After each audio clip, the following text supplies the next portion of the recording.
इसी के ऊपर ये बेस किया गया है। तो बिना टाइम वेस्ट किए हम अपना चैप्टर को स्टार्ट करते हैं, सेशन को स्टार्ट करते हैं, जिसका नाम है रिबेल्स एंड द राज, मतलब कि विद्रोह और राज क्या होता है, राइट। तो इस पूरे चैप्टर को हम समझने वाले हैं इसके दौरान। तो सबसे पहले हम इसका जो इंट्रोडक्शन पार्ट होगा बच्चे वो समझते हैं, पैटर्न ऑफ द रिबेलियन। देखो बच्चे, जब कोई रिवोल्ट होता है तो इसके पीछे बहुत बड़ा रीजन होता है, मतलब कि कुछ चेंज आने वाला है। तो क्या चेंज आने वाला है, तो सोसाइटी में कुछ ना कुछ गलत हो रहा होगा जिसकी वजह से लोग परेशान हो गए हैं। अब वो कुछ चेंज लाना चाहते हैं, लेकिन चेंज आएगा कैसे, कहीं ना कहीं से तो शुरुआत होगी इसकी। तो जब ब्रिटिश ईस्ट इंडिया कंपनी हमारे इंडिया पर रूल कर रही थी, बहुत ज्यादा अत्याचार कर रही थी, तो इस अत्याचार को खत्म करने के लिए कहीं ना कहीं से तो शुरुआत होनी ही थी। तो ये शुरुआत होती है हमारे 1857 के रिवोल्ट के द्वारा, ठीक है। अब वो 1857 का रिवोल्ट कब और कहां से स्टार्ट हुआ, तो यहां पर थोड़ा सा हम इसको समझते हुए चलेंगे। इसको सबसे पहले हम समझते हुए चलेंगे, इसको सिपॉय म्यूटिनी क्यों कहा जाता है। How did the mutinies begin. Mutinies का मतलब होता है जब किसी एक काम को बड़े लेवल पर मना कर दिया जाता है, उसको म्यूटिनी कहा जाता है। मैंने क्या कहा, जब किसी एक काम को बड़े लेवल पर, सेम काम को मना कर दिया जाए, लोग कहेंगे कि हमें ये काम नहीं करना, तो उसको म्यूटिनी कहा जाता है, उसको विद्रोह कहा जाता है, ठीक है।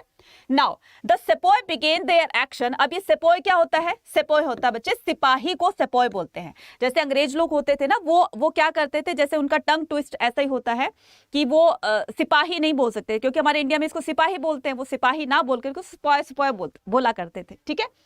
तो sepoy began their action with the signal. एक दिन क्या होता है कि सिपाहियों ने विद्रोह कर दिया, बड़े लेवल पर विद्रोह कर दिया, किसी को कुछ कानो कान खबर भी नहीं थी कि ऐसा भी कुछ हो सकता है। तो होता क्या है, विद द सिग्नल, एक सिग्नल के साथ में, एक अलार्म के साथ में, एक वो कहते हैं ना कि बिगुल बजा देने वाला, वो काम किया था सिपाहियों ने। Firing of the evening gun and the sounding of the बुगल। तो उन्होंने क्या किया, बिगुल। तो शाम का टाइम था, उन्होंने जोर जोर से हवा में फायरिंग करना स्टार्ट कर दिया। अंग्रेज सरकार घबरा गई, यार इन सिपाहियों को हो क्या गया, इनको इंडियन सोल्जर्स को हो क्या गया कि अचानक से ये हवा में फायरिंग कर रहे हैं। उन्होंने एक तरह का आगाज कर दिया, बिगुल बजा दिया, लेकिन किस चीज का हमें भी तो पता चले। तो वो किसका बिगुल बजा रहे थे, दे सीज द, उन्होंने क्या किया कि फायरिंग, हवा में फायरिंग करने के बाद seize their bell and the arms and the plunder of the treasury. उन्होंने जो ये अलार्म वगैरह होते हैं जिससे अलर्ट हो जाया करती थी, सबको तोड़फोड़ डाला था, साथ में उनकी ट्रेजरी जो थी, खजाना जो वो लूट लिया। They attack there government buildings, उन्होंने गवर्नमेंट की जितनी बिल्डिंग्स थी उस पर अटैक किया, चाहे उसमें वो जेल आ गई थी, चाहे उसमें ट्रेजरी आ गई थी, चाहे वो पुलिस स्टेशन आ गए थे, कुछ भी आ गए थे, तो उन्होंने जो गवर्नमेंट बिल्डिंग थी उनको तहस नहस करना स्टार्ट कर दिया। टेलीफोन लाइंस, जो टेलीफोन ऑफिस थे, टेलीफोन लाइन को कट कर दिया गया, रिकॉर्ड रूम को जला दिया गया, बंगलोज को भी जला दिया गया, सभी चीजों को तोड़ फोड़ दिया गया। भाई इतना गुस्सा क्यों भर गया था उनके अंदर, कुछ ना कुछ तो रीजन होगा ना। वो रीजन क्या था वो हम आगे भी डिस्कस करेंगे। Everything and everybody connected with the white begin a target. हर कोई ये चाहता था, हर सभी का एक टारगेट था, सभी का एक ही शिकार था कि ये जो व्हाइट पीपल है इन्होंने बहुत ज्यादा हमारे ऊपर अत्याचार किया है, इनको तो अब सबक सिखाने का टाइम आ गया है, बहुत हो गया, इनकी मोनोपोली बहुत हो गई है, तो इनको सबक सिखाना हमारे लिए बहुत जरूरी हो गया है। तो इस तरह से वो तोड़फोड़ बचाते हुए और व्हाइट मैन के अगेंस्ट वो एक विद्रोह स्टार्ट कर देते हैं, ठीक है। चलिए नेक्स्ट पर बढ़ते, तो नेक्स्ट क्या कहता है, लीडर्स एंड द फॉलोअर्स। तो इनको लीड कौन करेगा। अब बोलोगे मैडम पहले रीजन तो बताइए कि रीजन क्या था। तो बच्चे इसके रीजन, बहुत टाइप के रीजन थे। देखो गुस्सा जो है ना वो एकदम से नहीं आता है, तो इसके पीछे जो भी विद्रोह होता है, रिवोल्ट होता है, तो उसके पीछे बहुत टाइम कंज्यूम किया होता है। तो एक बर्दाश्त करने की जो लिमिट होती है ना वो क्रॉस हो जाती है जब उनका लोगों का गुस्सा फूट पड़ता है, और यही जो है वो विद्रोह में कन्वर्ट हो जाता है, रिवोल्ट में कन्वर्ट हो जाता है, राइट।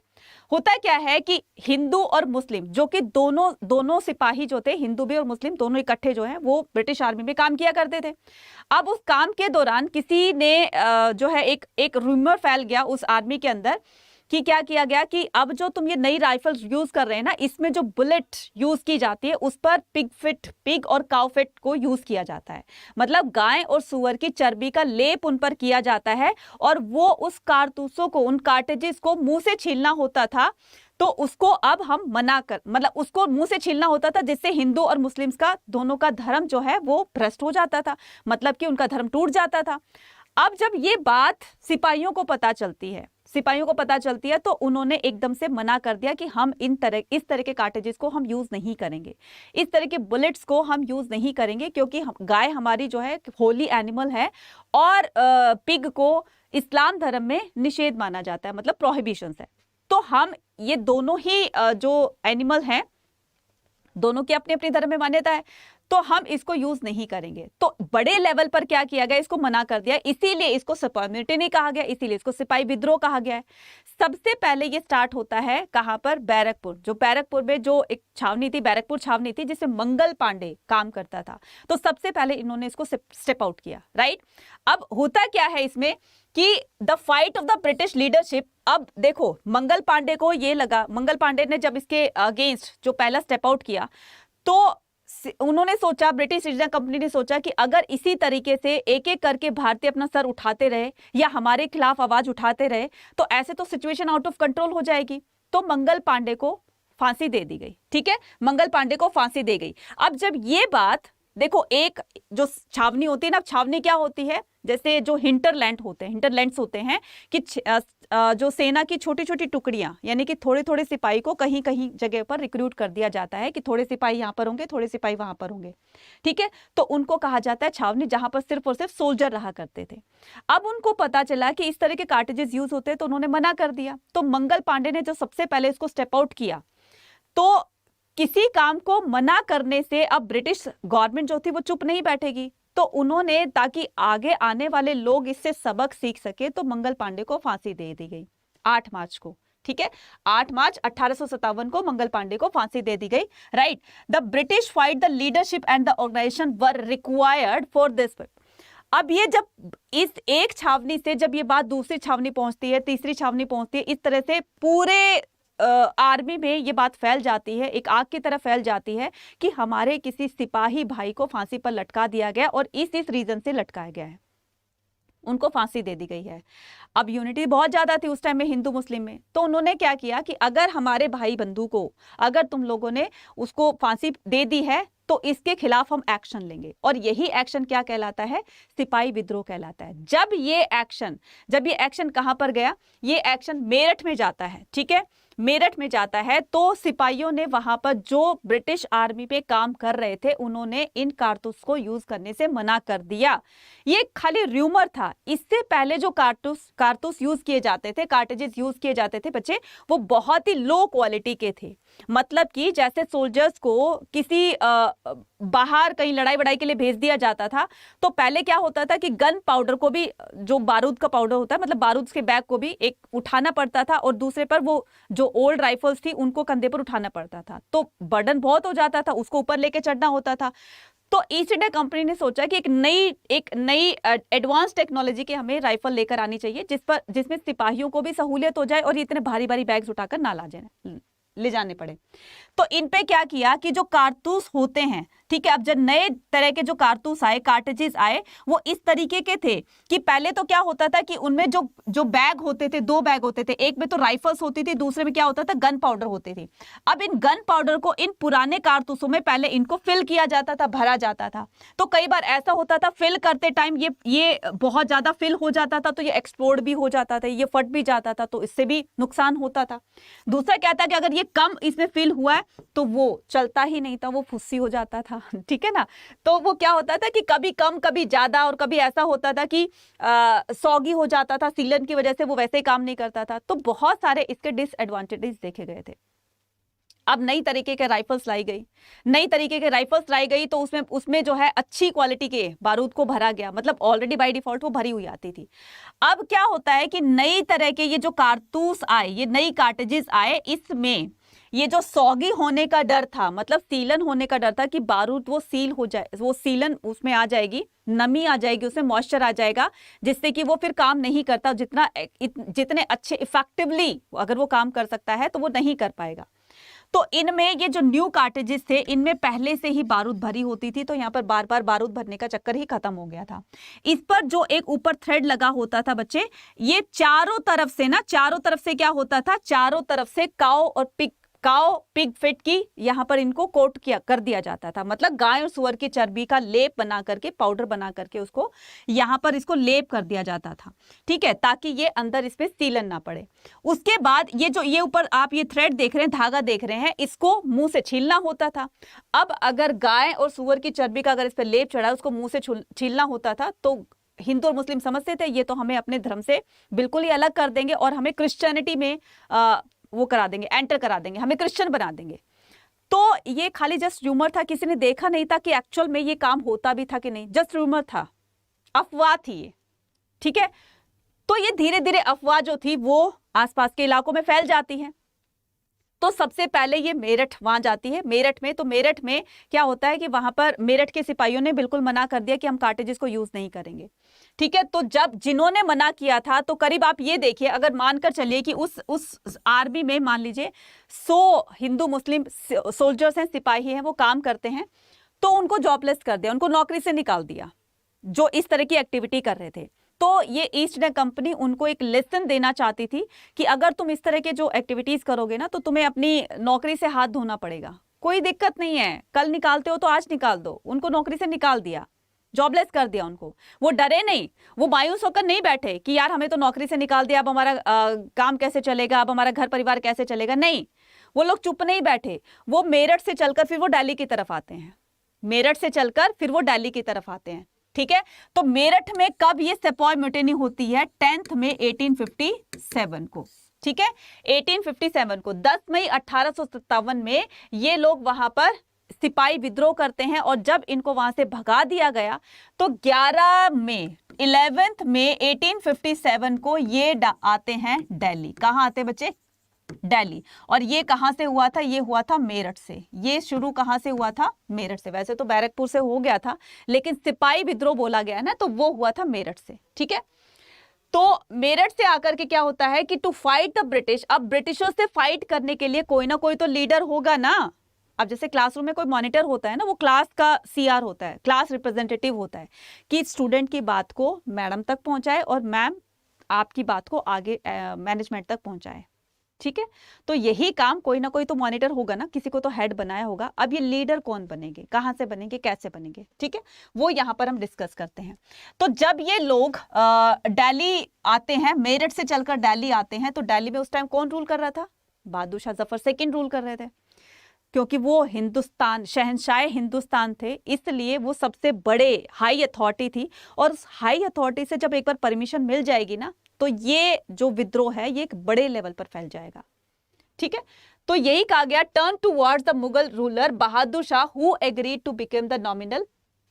अब ये सिपाही आते हैं, सिपॉयज आते हैं, सोल्जर्स आते हैं इनके पास में अपील लेकर के कि आप हमारे लीडर बन जाइए। और वो कहते हैं कि देखो भाई, अभी तो मैं बूढ़ा हो गया हूँ, अभी तो मैं ना तो भाग सकता हूँ, ना मैं तलवार लाठी डंडे ये चला सकता हूँ, मैं तो कुछ कर ही नहीं सकता हूँ, तो मुझे किस तरह की हेल्प तुम मांग सकते हो, बताओ मैं क्या कर सकता हूं तुम्हारे लिए। उन्होंने कहा आपको कुछ नहीं करना, आप इस डॉक्यूमेंट पे साइन कर दीजिए। वो डॉक्यूमेंट क्या था कि आपके एक रॉयल ऑर्डर को लेकर हम अलग अलग राजाओं के पास जाएंगे, जिससे कि वो हमारे इस विद्रोह में साथ देंगे, कुछ ना कुछ कंट्रीब्यूशन करेंगे, पैसों से मदद करेंगे, या हमारी उसमें शामिल होंगे, हमारी पार्टी में या हमारे इस विद्रोह में शामिल होंगे, तो कुछ ना कुछ तो हमारी हेल्प करेंगे ना। तो आपके ऑर्डर को तो कोई मना नहीं करेगा, आप ऑर्डर दीजिए तो हम आपके ऑर्डर को फॉलो करवाएंगे, बस आपको इतना सा काम करता है, इस पे साइन कर दीजिए। अब बहादुर शाह जफर को ये लग रहा था कि अगर मैंने साइन कर दिए तो ईस्ट इंडिया कंपनी नहीं छोड़ेगी उनको, और अगर मैंने साइन नहीं किए तो ये इंडियंस नहीं छोड़ेंगे मुझे।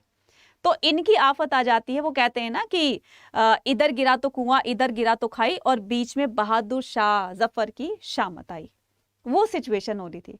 इन्होंने कहा यार हम इतने सालों से इंडिया पर रूल कर रहे हैं, इंडिया हमारे कहीं ना कहीं बहुत काम आया है और इंडियंस ने हमारा साथ भी दिया है, तो मैं देखा जाएगा जो होगा, मैं साइन कर देता हूं। तो उन्होंने साइन कर दिया और फिर बहादुर शाह जफर इनके लीडर बन जाते हैं, ठीक है। तो नॉमिनी लीडर बन जाते हैं। तो अब ये लीडर दिल्ली से जैसे नाना ये बन गए कौन? बहादुर शाह जफर, ये बन गए आपके कौन? नॉमिनी हेड बन गए। वैसे तो तात्या टोपे इसको लीड करेंगे, लेकिन नॉमिनी हेड बन गए।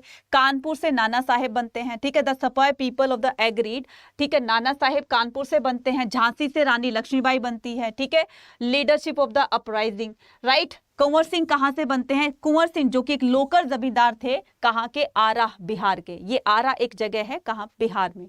ठीक है, टुक द लीडरशिप। तो इन लीडर ने लीडिंगशिप लेते हैं ये, और इस रिवोल्ट को आगे बढ़ाते हैं। तो ये कौन है बच्चे? ये है बहादुर शाह जफर। ये कौन है? नाना साहेब। नेक्स्ट आता है, ये कौन है? रानी लक्ष्मीबाई। और ये कौन है? ये है कुंवर सिंह। ठीक है, ये है कुंवर सिंह। तो इस तरीके से लीडर्स ने इनका साथ दिया, और साथ देने के बाद जब ये लीड करते हैं तो ये विद्रोह एक थोड़े से बड़े लेवल पर पहुंच जाता है, यानी कि नॉर्थ इंडिया में पहुंच जाता है, फैल जाता है। अब अगर हम बात करें कि इसके र्यूमर और प्रोफेसीज के, र्यूमर क्या था बच्चे? अफवाह क्या थी? अफवाह ये फैलाई गई थी कि कार्टेजेस में गाय और सुअर की चर्बी का को उससे कोट किया गया है, उसको कवर किया गया है, तो ये हमारे धर्म से हमें अलग ले जा रहा है, और ये हमारे धर्म को परिवर्तित कर देंगे, यानी कि हमें हिंदू मुस्लिम से और हमें ये क्रिश्चियन बना देंगे, जो कि हम बनना नहीं चाहते हैं। तो हम इसको यूज करना ही छोड़ते हैं। तो रूमर ये था एक। तो दूसरा ये था कि जो मार्केट में जो फ्लोर जो आटा होता है, वो जो सेल होता है, वो भी, उसमें भी हो सकता है कि इन अंग्रेजों ने उसमें भी, उस फ्लोर में भी, उस आटे में भी काव और पिग फैक्स के बोन्स का पाउडर मिलाया हो। तो अगर हम उसको खाएंगे तो भी हम अपने धर्म से अलग हो जाएंगे। तो आटा खरीदना ही उन्होंने बंद कर दिया। घरों में चक्की से वो क्या करने लगे? आटे को पीसने लगे। The sepoy and the common people refuse to touch the आटा। तो उन्होंने मना कर दिया। There was a fear and the suspicions the British wanted to convert in Christianity. ठीक है, नेक्स्ट कहता है ब्रिटिश अडॉप्टेड द पॉलिसीज। अब why did the people believe in rumour? तो लोग इन र्यूमर पर विश्वास उन्होंने क्यों किया? इसके पीछे भी, विश्वास करने के पीछे भी रीजन था। तो कहीं ना कहीं ये भूमिका पहले बन चुकी थी, कहीं ना कहीं बेस तैयार हो गया था। अब ब्रिटिशर्स ने हालांकि डेवलपमेंट के लिए स्कूल खुलवाए, जहां पर गर्ल्स को भी शिक्षा दी जाती थी, जहां पर गर्ल्स को भी एजुकेट किया जाता था। अब हमारी सोसाइटी में तो पहले से ये था, बहुत टाइम पहले से, कि लड़कियों को पढ़ाना लिखाना नहीं चाहिए, इनका काम तो सिर्फ घर की देखभाल करना है, घर के काम काज करना होता है, खाना वाना बनाना होता है, घर की देखभाल करो, बच्चे संभालो, ये करो, वो करो, दैट्स इट। लेकिन अंग्रेजों के आने से उन्होंने विमेन को एजुकेट करना स्टार्ट किया। जब विमेन एजुकेट होंगी तो डेवलपमेंट धीरे धीरे बढ़ने लगेगी। तो ये मानते थे कि इस तरह से अगर ये उनको एजुकेट कर रहे हैं, तो ये एजुकेट होने के बाद ये अपने राइट से अवेयर हो जाएंगी, और ये कहीं ना कहीं वो अपने घर से धीरे अलग हो जाएंगी, और उनके सामने उनकी जबान खुलने लगी। कुछ इस तरीके का ये था। ठीक है, साथ साथ में अंग्रेजों के आने के बाद ये इस तरह का जो सिस्टम फैला हुआ था, सती सिस्टम, चाइल्ड मैरिज था, विडो मैरिज था, तो इस तरीके का ये सिस्टम फैला हुआ था। तो ईस्ट इंडिया कंपनी के आने के बाद ब्रिटिशर्स ने क्या किया? इस तरह की जो बैड इविल्स फैली हुई थी, बुराइयां फैली हुई थी, इसको अबॉलिश कर दिया with the help of social reformers, समाज सुधारक, जैसे राजा राम मोहन राय थे। तो राजा राम मोहन राय की हेल्प से 1829 में इस सती सिस्टम को अबॉलिश कर दिया जाता है। अबॉलिश कर दिया जाता है। साथ साथ में चाइल्ड मैरिज को भी बैन कर दिया जाता है कि कोई बचपन में शादी नहीं करेगा, यानी कि जो नाबालिग होते हैं उनकी शादी नहीं करवाई जाएगी। साथ साथ में अगर विडो हो जाती है, अगर वो विडो हो जाती है, विधवा हो जाती है, तो उसको दोबारा शादी करने का राइट नहीं था। लेकिन ब्रिटिशर्स ने इस एक्ट को पास किया और विडो रिमैरिज जो है वो होने लगी थी। अब इस तरह के इतने सारे काम, रिफॉर्म्स तो हो रहे थे, और कहीं ना कहीं हिंदू मुस्लिम ये सोच बैठे थे कि ये हमें वेस्टर्नाइजेशन की तरफ ले जा रहे हैं, ये हमें क्रिश्चियन बनाने की तरफ लेकर जा रहे हैं, कि इनका पूरा रास्ता साफ हो जाएगा और ये हमें क्रिश्चियनिटी में कन्वर्ट करा देंगे। ठीक है, तो ये पूरा का पूरा क्या था? ये इनका प्लान था। ठीक है, ये है 1859। अब आती है बात आगे की। तो 1851 में जो कि लॉर्ड डलहौजी थे, ये क्या करते हैं? अवध उस टाइम में सबसे प्रोस्पेरियस स्टेट माना जाता था। क्यों माना जाता था? क्योंकि अवध में बहुत सारी धन दौलत थी, एक बहुत बड़ा एरिया था, पॉपुलेशन भी था, उसकी फर्टिलिटी, उसकी सॉइल की फर्टिलिटी भी बहुत ज्यादा थी। ठीक है, इस वजह से वो कैप्चर करना चाहते थे अवध को। तो लॉर्ड डलहौजी ने 1851 में 1851 में एक कमिटमेंट दी। वो कमिटमेंट क्या थी? कि मैं एक ना एक दिन इस अवध को पाकर रहूंगा। ये आज तुम लिख लो कहीं भी कि मैं इस अवध को कैप्चर करके रहूंगा। तो उन्होंने एक लाइन बोली, a cherry that will drop into our mouth one day, कि अवध एक ऐसी चेरी है जो एक ना एक दिन हमारे मुंह में आकर गिरेगी। और इसके लिए लगातार एफर्ट्स करते रहे, लगातार प्रयास करते रहे, और ये अवध को कैप्चर कर लेते हैं। 1851 में governor general lord Dalhousie describe the kingdom of the Awadh as a cherry will drop into our mouth one day the 5 years later. और क्या होता है 1856 में, यानी कि बिल्कुल ठीक 5 साल बाद 1856 में ये अपने मकसद में कामयाब हो जाते हैं और अवध इनके एम्पायर में शामिल हो जाता है। ये अवध को अपने साम्राज्य में, अपने ब्रिटिश एम्पायर में इसको इंक्लूड कर लेते हैं। फिर आता है subsidiary alliances had been impose on Awadh. Awadh पर कौन सी जो एक वो थी, क्या बोलेंगे, पॉलिसी जो थी वो कौन सी लागू की गई थी, वो थी सब्सिडरी अलायंसेस। अब बच्चे बहुत कंफ्यूज होते हैं कि मैडम ये सब्सिडरी अलायंसेस क्या होती है। सब्सिडरी अलायंसेस होती है बच्चे सहायक संधि जिसको बोलते हैं। क्या बोलते हैं इसको? सहायक संधि जिसको बोलते हैं। इसके अकॉर्डिंग कोई भी इंडियन रूलर, कोई भी भारतीय राजा बिना अंग्रेजों की परमिशन के किसी दूसरे के साथ ट्रेडिंग रिलेशन नहीं बनाएगा, ना वो आर्मी रखेगा। जो भी आर्मी होगी वो ईस्ट इंडिया कंपनी की तरफ से वही सोल्जर्स वो बनाएगी और उन सोल्जर्स का पूरा एक्सपेंडिचर, पूरा का पूरा खर्चा जो है वो पर्टिकुलर राजा ही देगा। साथ में उनको सालाना पैसे भी देगा उनके उसके लिए, रख रखाव के लिए। तो अगर तो तुम इन शर्तों को मानते हो, इन टर्म एंड कंडीशन को मानते हो तो ठीक है, नहीं तो तुम्हें हमसे बैटल करना पड़ेगा, नहीं तो तुम्हें हमसे लड़ाई करनी पड़ेगी, फाइट करनी पड़ेगी, तब भी तो पूरा राज्य हमारे हाथ में आएगा। फिर तो तुम्हें डिस्कार्ड कर दिया जाएगा, तो तुम अपने राज्य से भी हाथ धो बैठोगे और साथ में पूरा तुम्हारा राज्य हमारे हाथ में आ जाएगा, वो अलग।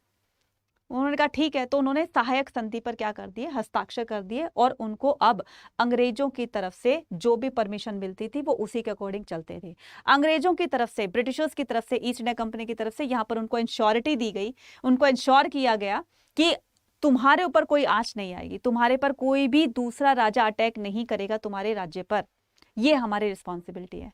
तो ये दोनों तरफ से जब बातें हुई तो वो एग्रीमेंट साइन किया गया और अवध पर भी इसी तरह का सिस्टम जो है वो इंपोज कर दिया गया। The term of the alliance the nawab had to be disband the military. अब ये कैसे पॉसिबल होगा, क्योंकि अवध का नवाब जब तक रहेगा, जिसका नाम था वाजिद अली शाह, जिसका नाम क्या था बच्चे, वाजिद अली शाह। ये वाजिद अली शाह ये लोगों का एक तरीके से भगवान था, ठीक है, वाजिद अली शाह। लोग इसको बहुत पसंद करते थे, अपने फादर की तरह से ट्रीट करते थे, कि भगवान की तरह से ट्रीट करते थे, कि बहुत ही अच्छे राजा हैं। अब इसको हटाना था, तो इसको हटाने के लिए उन पर क्या लगा दिया गया, उस पर मिस गवर्नेंस का एलिगेंस लगा दिया गया, मतलब कुशासन की नीति का आरोप लगा करके और इनको वहां से निकाल करके और कलकत्ता भेज दिया। कहां से? इससे अवध से निकाल करके इनको कलकत्ता रवाना कर दिया कि तुम्हारे बस का रूल अगर करना नहीं है, तुम ठीक से रूल नहीं कर पा रहे हो, तो तुम यहाँ से निकलो, जाओ यहाँ से, और इनको कलकत्ता भेज दिया गया। सेम ऐसे ही जब बहादुर शाह जफर ने जब इस पर एग्रीमेंट पर साइन किया, इस पर डॉक्यूमेंट पर जब साइन किया था, तो जब ये बात ईस्ट इंडिया कंपनी को पता चली तो उन्होंने बहादुर शाह जफर को शहंशाह हिंदुस्तान की पोस्ट से हटा करके उनको वहां से एग्जाइल कर दिया और रंगून भेज दिया कि तुमने काम हमारे खिलाफ गलत किया है, तो तुम भुगतो अब जो तुमने काम गलत किया है। तो उनको वहां से देश निकाला देते हैं और रंगून, काला पानी भेज देते हैं, जहां पर उनकी डेथ हो जाती है। ठीक है, नेक्स्ट आते हैं। तो नेक्स्ट क्या कहता है, what the rebels wanted to vision of the unity. ये क्या चाहते थे, ये जो सिपाही विद्रोह हुआ था, ये सिपाही क्या चाहते थे, या ये जो पूरे के पूरे ये जो जनता थी, पब्लिक थी, ये क्या चाहती थी? पब्लिक ये चाहती थी कि जो जैसा हमारे पास चल रहा है ना, जैसा हमारा सिस्टम चल रहा है वैसे चलने दिया जाए। ठीक है, तो the rebellion seen was war in which the both Hindu and Muslim had equally loss and pro. अब ये जो पूरा का पूरा विद्रोह चल रहा था, अब चाहे वो इसमें हिंदू मुस्लिम जीते, सिपाही जीते या हारे, तो हिंदू और मुस्लिम दोनों का लॉस और प्रॉफिट एक जितना ही होगा, क्योंकि दोनों मिलकर काम कर रहे थे। तो द इश्तिहार किसको कहते हैं बच्चे? नोटिफिकेशन को। ठीक है, इश्तिहार किसको कहते हैं? नोटिफिकेशन को। So hacked back to the pre British Hindu and Muslim past the glorified. अब यहाँ पर प्री ब्रिटिश का मतलब होता है ब्रिटिशर्स के आने से पहले हिंदू मुस्लिम कितने आराम से आपस में भाई भाई मिलकर रहा करते थे। ब्रिटिशर्स आने के बाद फिर उन्होंने डिवाइड एंड रूल की पॉलिसी को यहाँ पर लागू किया और इन दोनों को अलग कर दिया, हिंदुओं को अलग, मुस्लिम को अलग, हिंदुओं और मुस्लिम को आपस में दोनों को भड़का दिया एक दूसरे के खिलाफ। ठीक है, तो धीरे धीरे ये एक दूसरे की इनके बीच में दरार बनती चली गई। लेकिन वो कहते हैं कि पहले ये दोनों किस तरह से एकजुट होकर के काम करते रहते थे। तो लोगों को उनका पास्ट याद दिलाया गया कि तुम अगर यूनाइट होकर के काम करोगे, एकजुट होकर के काम करोगे, तभी हमें कोई किसी काम में सफलता मिल सकती है, किसी काम में सक्सेस हो सकते हैं। तो होता क्या है कि दोनों को अलग करने के लिए ईस्ट इंडिया कंपनी ने 1857 में the Britishers spent the 50,000 inside the Hindu population. British east India company ने 50,000 रुपए इंडियन सोसाइटी को, हिंदू सोसाइटी को डेवलप करने में लगा दिया अगेंस्ट द मुस्लिम, लेकिन मुस्लिम्स को साइड कर दिया। अब यहाँ पर मुस्लिम चुप बैठेंगे? एक तरफ तो हिंदू अपलिफ्ट हो रहे हैं, मुस्लिम को बिल्कुल नीचा दिखाया जा रहा है, तो दरार होगी कि नहीं? एक भाई तो बहुत ऊपर उठ गया, दूसरा भाई नीचे नीचे गिरता जा रहा है। तो इस तरीके से दोनों में फूट डाल दी। ठीक है, नेक्स्ट करेंगे। तो नेक्स्ट क्या आता है इसमें कि against the symbol of the operation, the land revenue settlement had impose the land owners both big and small and the foreign commerce and the derived artisan and the weavers to join. Land revenue settlement has impose. अब ऐसा नहीं था कि विद्रोह एकदम से हुआ था, क्योंकि हर कोई यहाँ पर गुस्से में बैठा हुआ था। फार्मर्स थे वो अलग थे, क्योंकि ब्रिटिशर्स ने उनके ऊपर हाई टैक्स इम्पोज किया था, तो कहीं ना कहीं वो भी बदला लेना चाहते थे ब्रिटिशर्स से, फार्मर्स। ठीक है, अब सिपाहियों को यहाँ पर बिल्कुल ही ऐसे बोला गया था कि तुम्हें, जैसे ईस्ट इंडिया कंपनी के सोल्जर्स भी उसमें वो होते थे, काम करते थे उस आर्मी में, और हिंदू के भी काम करते थे, मुस्लिम्स के भी काम करते थे, अंग्रेज सिपाही भी थे। तो अंग्रेज सिपाहियों को तो बहुत अच्छी सैलरी दी जाती थी, जबकि इनको सैलरी कम दी जाती थी। दूर दूर इनको लड़ाई पर भेज देते थे, उनको कोई खाना पीना सब लोग अपने खर्चे से सब पूरा का पूरा इसको अवेल किया करते थे। तो इस तरह से ये जो बेस बन रहा था ना, ये बच्चे बहुत टाइम पहले से ये बेस बनना स्टार्ट हो गया था। तो कहीं ना कहीं कभी ना कभी तो ये फूटेगा ना लोगों का गुस्सा, तो ये इस फॉर्म में लोगों का गुस्सा निकलता है। ये जो 1857 का रिवोल्ट है। तो every aspect the British rule was attack and the firangi accuse. तो हर कोई जो है इस ब्रिटिश राज से परेशान हो गया था, इसको हटाना चाहता था, खत्म करना चाहते थे। ठीक है, और इनको फिरंगी कह के बुलाए गए, फिरंगियों तुम भागो यहां से, right. Destroy the way of the life and the familiar and the cherish, कि तुम भागो यहाँ से, हमें जी लेने दो, हमें अपने तरीके से अपने आप को जी लेने दो, तुम भागो यहाँ से, और तुम हम पर ये जो इतनी रिस्ट्रिक्शंस लगाई हुई हैं इनको तुम लगाना बंद कर दो। नेक्स्ट आता है इमेज ऑफ द रिवोल्ट। अब ये इस इमेजेस के थ्रू रिवोल्ट को किस तरह से स्प्रेड किया जाएगा। बच्चे ये जो इमेजेस होते हैं, जैसे एग्जाम्पल्स आपके न्यूज़पेपर हो गए, या पोस्टर्स हो गए, या आर्ट हो गई, या फिर स्पीचेस हो गई, इस तरीके से ये बहुत इफेक्टिव होती है, और इनसे ही कोई मैसेज कन्वे होता है। स्प्रेड जब होता है, लोग इनको पढ़ते हैं और इनको एक तरह से आइडिया लग जाता है। Officers account of the colonial administration, the military man left their versions the letters and the diaries. तो left their versions and the letter diary. अब ये हमें 1857 के रिवोल्ट का कहाँ से पता चला, इस रिवोल्ट का? तो कहीं ना कहीं से, तो उस टाइम के अखबार, उस टाइम के न्यूज़पेपर, पुराने हमारे म्यूजियम में जो भी लाइब्रेरी है वहां पर रखे होंगे, तो वहां से हमें उनकी कटिंग्स मिली, और तब हमें पता चला कि उस टाइम में ईस्ट इंडिया कंपनी किस तरह से भारत पर रूल कर रही थी। ठीक है, the changing British attitude were evident through the innumerable memos and the note assessment of the situation. तो ये बहुत सारी चीजें हमें पास्ट के बारे में जो बताती हैं, तो ये कौन बताती हैं? न्यूज़पेपर से, मैगजीन से, पोस्टर से, लेटर से, लोगों की स्पीचेस से, डायरी से, तो काफी कुछ हमें इंफॉर्मेशन यहां से मिलती है। The stories of the revolt that were publish. अब ये जो स्टोरी थी 1857 के रिवोल्ट की, ये पब्लिश होती है in the British newspaper and magazine, narrated in the glory detail the violence and the mutineers. अब कोई सैनिक होगा, वो लड़ाई से एक बहुत बड़ी लड़ाई, अब मान लीजिए कोई कारगिल वॉर जब हुई थी, तो उसमें कुछ सोल्जर बच गए थे, तो जब उन्होंने आकर अपनी आंखों देखी कहानी अपने मुंह से बताई, वो कितना प्राउड मोमेंट होता होगा। तो सेम ऐसे ही जो 1857 की क्रांति में जो भी सिपाही बच गए थे, उन्होंने अपने जनरेशन को, अपने बच्चों को, अपने आसपास के लोगों को अपनी आप बीती सुनाई, राइट। और वो वही आप बीती जो जनरेशन टू जनरेशन जो है वो ट्रांसफर होती रही, और इससे भी हमें इंफॉर्मेशन मिलती है। नेक्स्ट जो आता है वो नेक्स्ट आता है ये कि सेलिब्रेटिंग द सेवियर्स। अब British picture offer a variety of the, अब ब्रिटिशर्स भी कम नहीं थे, ब्रिटिशर्स ने भी इस तरह से पिक्चर्स बनानी स्टार्ट कर दी कि देखो हम कहाँ हैं और तुम कहाँ हो। तो वो इस तरह से अपना शाही अंदाज में वो लोग अपना, जैसे घोड़े पे जा रहे, जैसे इसमें दिखाया गया ना कि वो लोग हॉर्स राइड कर रहे हैं और यहाँ पर उसको एक इंडियन को इन्होंने वो बनाया हुआ है, उसको ड्राइवर बनाया हुआ है उसको, ठीक है। तो इस तरीके से उन्होंने अपनी इमेजेस के थ्रू उनको लोगों को बताया कि अगर तुमने भी अगर कोई इस तरह की एक्टिविटी की तो तुम्हें भी इसको सरप्रेस जब हम लोग करेंगे तो तुम्हें इस तरह की पनिशमेंट दी जाएगी। तो East British picture offer a variety of the images that were meant to provoke a range of the different emotion and the reactions, right? तो किसी को मारते हुए, किसी को चाबुक लगाते हुए, किसी को गोली मारते हुए, किसी को फांसी पर लटकाते हुए, तो इस तरीके से जब ईस्ट इंडिया कंपनी इंडियंस को ऐसी पिक्चर, ऐसी पोस्टर्स दिखाएंगी तो उसका रीजन क्या था, उसका पर्पस क्या था कि वो इंडियंस में एक दहशत पैदा करना चाहती थी, एक टेरर का जो एक वो होता है ना कि एक लोगों को बताना चाहती थी कि हम लोग कितने खतरनाक है, हम लोग कितने जो हैं वो क्रूल हैं। तो अगर तुमने कोई ऐसी एक्टिविटी तुम्हारे दिमाग में चल रही हो ना तो उसको निकाल दो, क्योंकि इस तरह की पनिशमेंट तुम्हें भी मिल सकती है अगर तुम इस तरीके के काम करोगे। तो some of the commemorate the British heroes who saved the English and the repressed of the rebels। अब ये कुछ हीरोज ऐसे थे जिन्होंने 1857 के रिवोल्ट को सरप्रेस कर दिया, उसको दबा दिया, उसको फेल कर दिया। चाहे टाइम लगा लेकिन ये रिवोल्ट जिस लेवल तक फैलना था उतना नहीं फैला और ईस्ट इंडिया कंपनी इसको दबाने में, इसको खत्म करने में कामयाब हो जाती है और हमारे इंडियंस जो है उनको पनिशमेंट मिलती है।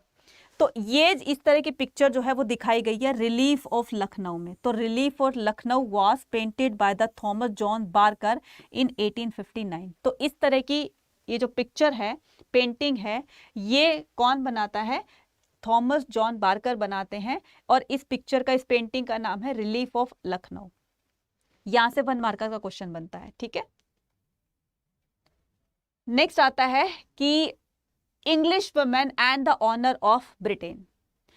The British government was asked to protect the honor of innocent women and ensure that safety of the helpless children।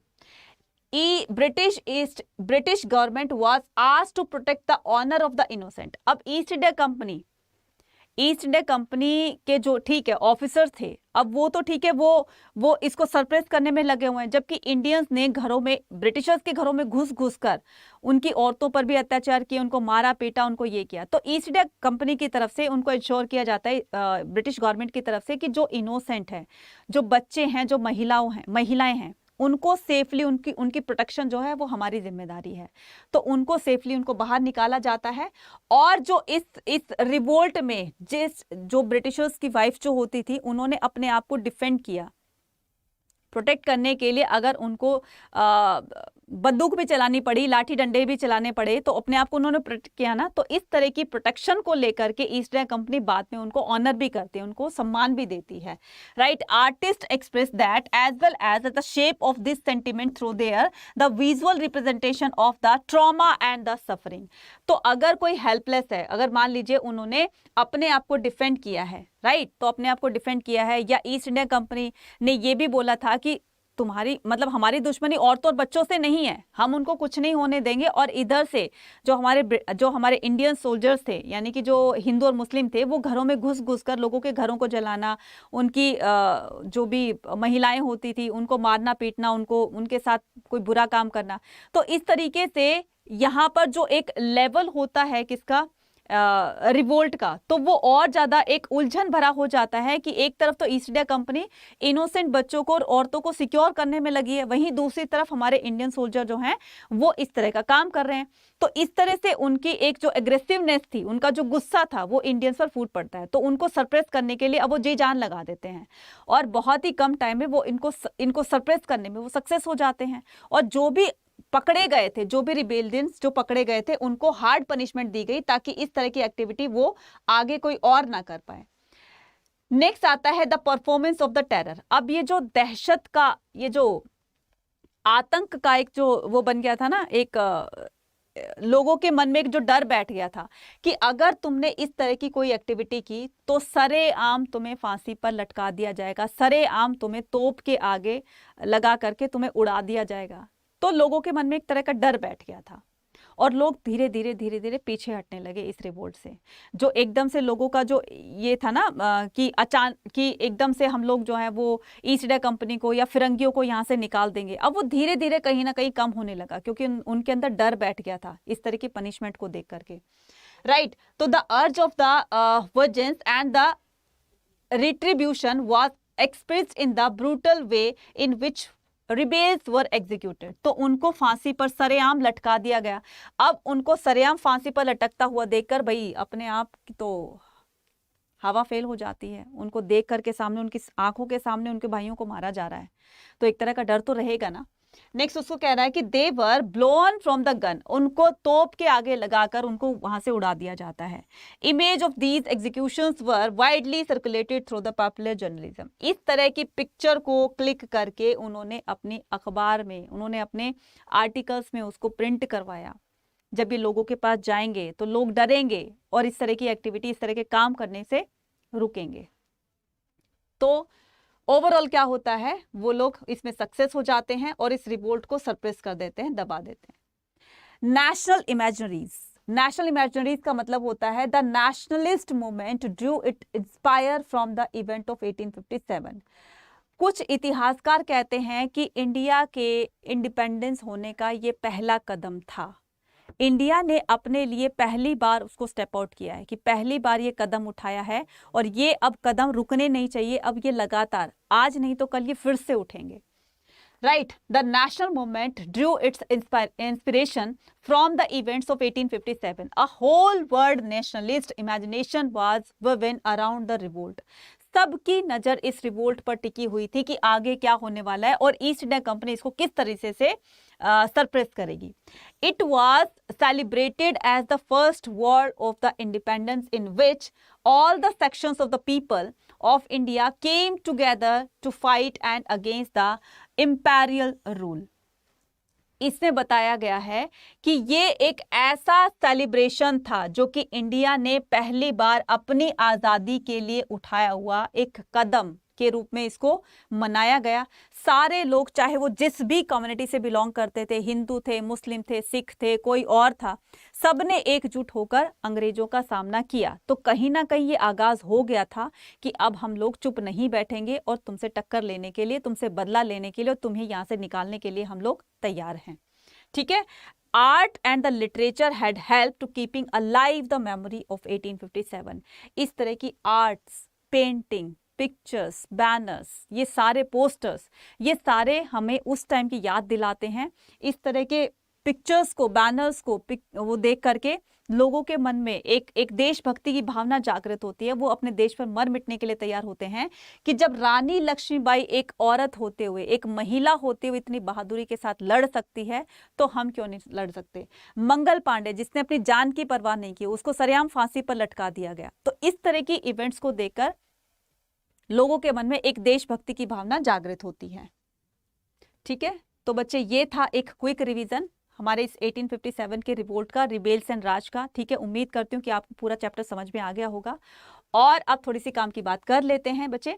तो ये है हमारा महापैक, ये है महापैक विदाउट बुक, ये है महापैक विद बुक और ये है हमारा टॉपर्स बैच। इस टॉपर्स बैच में हम आपको आपके 12th क्लास के साथ साथ में CUET की भी तैयारी करवा रहे हैं। तो अभी तक जो बच्चे सोच रहे हैं कि अभी तक हमने कुछ नहीं पढ़ा, हमें हिस्ट्री में कुछ नहीं आता, तो फटाफट से इस टॉपर बैच में आ जाओ। इस टॉपर बैच में आपके एग्जाम से पहले सारी चीज़ों को पूरा सिलेबस आपका करवा दिया जाएगा। तो जितना जल्दी एनरोल करोगे टॉपर्स बैच में, उतना जल्दी आप लोगों को फायदा होने वाला है।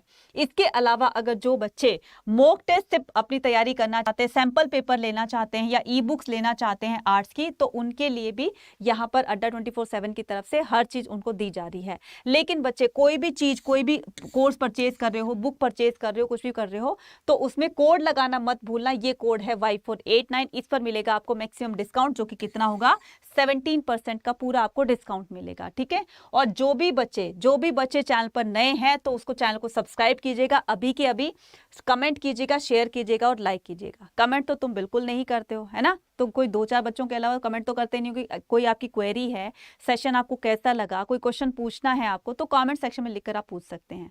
इसकी पूरी की पूरी प्लेलिस्ट है, पीडीएफ है, वो सारी आपको अड्डा की ऐप पर मिल जाएगी। अड्डा 24/7 की मोबाइल ऐप को डाउनलोड कीजिए, वहां पर आपको सारी चीजें मिल जाएगी। ठीक है, तो मिलते हैं अपने नेक्स्ट सेशन में। Till then take care, bye bye. और हाँ, अपनी तैयारी को जारी रखना है, प्रिपरेशन को बहुत अच्छे तरीके से करते रहना है। रेगुलर सेशंस को अटेंड करोगे तो बहुत हेल्प मिलेगी आपको। ठीक है बच्चे, एनसीईआरटी को फॉलो जरूर करना। Bye bye.